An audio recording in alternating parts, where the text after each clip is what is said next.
My 18-year-old daughter called cops because I took her phone. When my daughter Claire Lawrence turned 18, she had a burst of independence, a fire in her eyes that was both thrilling and terrifying to her parents. It was a rainy Tuesday afternoon when the incident occurred. Claire had been out with friends, celebrating her newfound freedom. Her mother, Laura, was accustomed to Claire's late nights, but this time, her daughter's behavior had crossed a line that Laura found hard to ignore.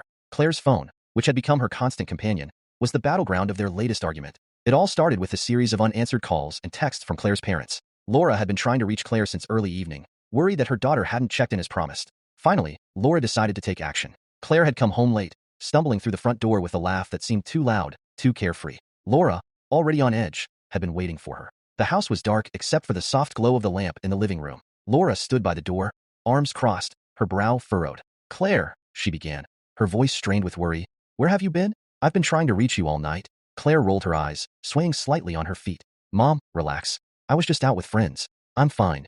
Laura's anxiety transformed into frustration. "I don't mind you being out, but I need to know where you are." "I was worried." Claire shrugged, barely containing her irritation. "I'm 18, Mom. I don't need to check in with you every second." The argument escalated quickly. Claire had been texting her friends, using her phone as a shield. Laura, unable to handle the escalating tension, reached out and snatched the phone from Claire's hand. The sudden theft of her phone was a blow that Claire couldn't tolerate. Her face flushed with anger. "Give it back. What the hell is wrong with you?" Laura, determined to make her point, stood her ground. "Not until you understand that you need to respect the rules of this house. You don't get to come home and ignore the people who care about you." Claire's eyes widened in disbelief. "You're crazy. Give me my phone right now." In her frustration, Claire pulled out her own phone and dialed 911. Laura's heart sank as she heard the emergency operator's calm voice on the other end of the line. "911. What's your emergency?"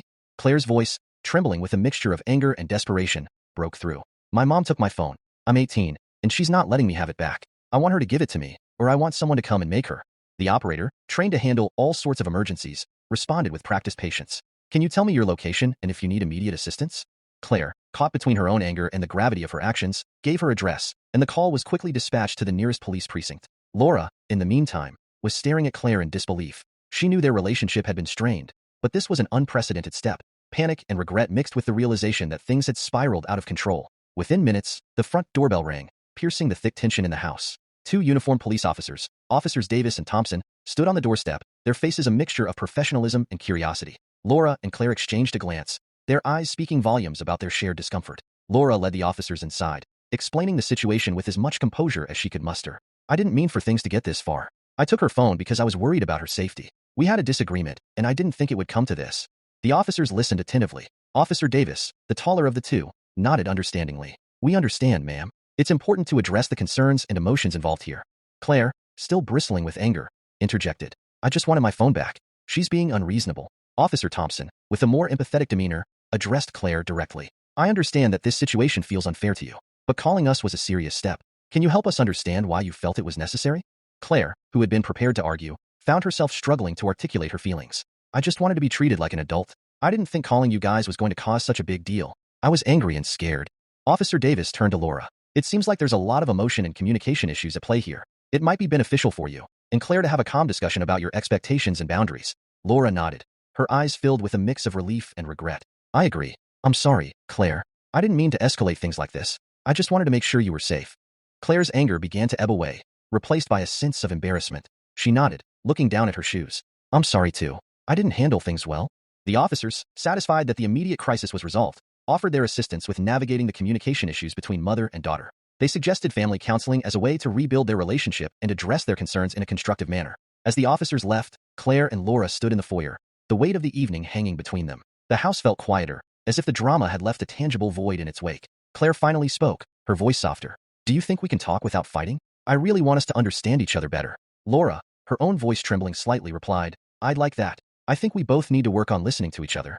The weeks that followed were a journey of healing and understanding. Claire and Laura began attending family counseling sessions together, learning to communicate their needs and concerns more effectively. The sessions were often emotional, but they offered a structured environment where both mother and daughter could express their feelings and work through their issues. Claire gradually understood the depth of her mother's concern and the challenges Laura faced in letting go. Laura, in turn, learned to appreciate Claire's need for independence and the importance of balancing freedom with responsibility. One evening, as they sat together on the porch, watching the sun set over their neighborhood, Claire turned to her mother. "I'm glad we went through all that. I know it wasn't easy, but I think it's made us stronger." Laura smiled, her eyes reflecting the fading light. "Me too. I just want us to have a good relationship where we can trust and respect each other." Claire nodded, reaching out to take her mother's hand. "Agreed. And I promise to communicate better, so we don't end up calling the cops over something like a phone again. Laura laughed softly, squeezing Claire's hand. Deal. And I promise to try to give you more space while still being there for you. As they sat together, the bond between them felt renewed, their understanding deepened by the trials they had faced. The rain had stopped, and the world seemed a little brighter, a little more hopeful. The call that had once seemed like a disaster now stood as a turning point in their relationship. It was a reminder that even in the most challenging moments, there was room for growth, forgiveness, and a stronger connection.